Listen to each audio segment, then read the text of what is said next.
복음은 우리끼리 통하는 우리만의 이야기가 아니라 광장에서 모든 사람을 위한 복음이라는 사실을 깨닫고 어떻게 이 복음이 그들에게도 그들이 느낄 수 있는 방식으로 그들의 언어와 문화 속에서 어떻게 전달할 수 있겠는지를 고민하자는 측면에서 광장의 복음이라고 제목을 정했습니다. 바울이 베레아에서 사역을 했는데 이제 베레아에서도 핍박을 받고 떠나서 간 곳이 이제 아덴이라고 하는 아테네로 갔습니다. 바울이 디모데와 실라를 베레아에 남겨두고 이제 먼저 혼자 급히 도망쳤는데 디모데와 실라가 오기를 기다리는 중에 가만히 있지 않고 아테네를 이제 쭉 둘러보고 있었어요. 아테네를 쭉 둘러본 바울의 첫 번째 반응은 격분했던 거예요. 격분했다는 건 무슨 뜻일까요? 자, 바울이 격분했다고 할 때 바울의 격분이 이런 식의 어떻게 보면 싸구려 종교적 열심은 아니었던 것을 여러분 꼭 기억하셔야 됩니다. 타종교에 대해서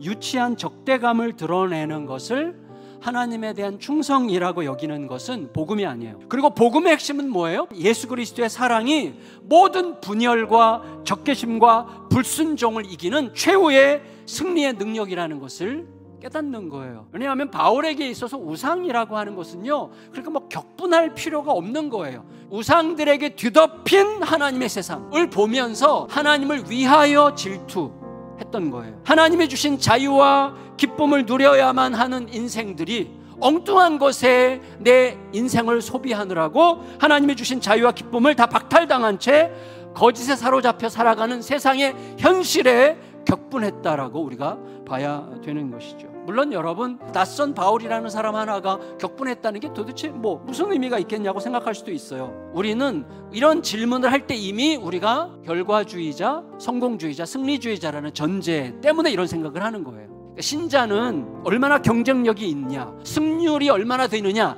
이딴 것 갖고 사는 자들이 아니에요. 하나님의 진실을 하나님이 원하는 때에 하나님이 원하는 방식으로 전하고 있느냐, 그것만 중요해요. 왜? 결국은 하나님이 하시는 일이기 때문에 하나님께서 원하시는 방식으로 전하려고 하느냐만 중요한 것입니다. 따라서 바울은 뭐예요?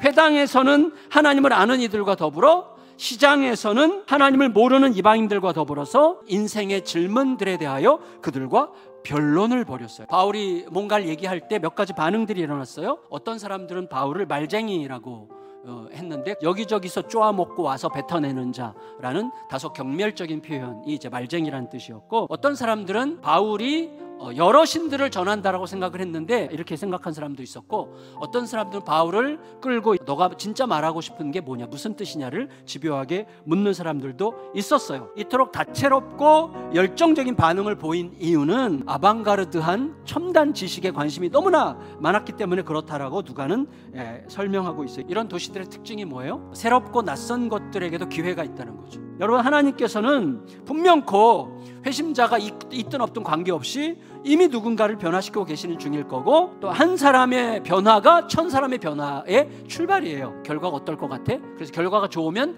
다 좋게 보고, 결과가 나쁘면 뭔가 문제가 있었던 거 아니야, 이렇게 생각하는 거죠. 하지만 그런 상황에서도 중요한 건 뭐죠?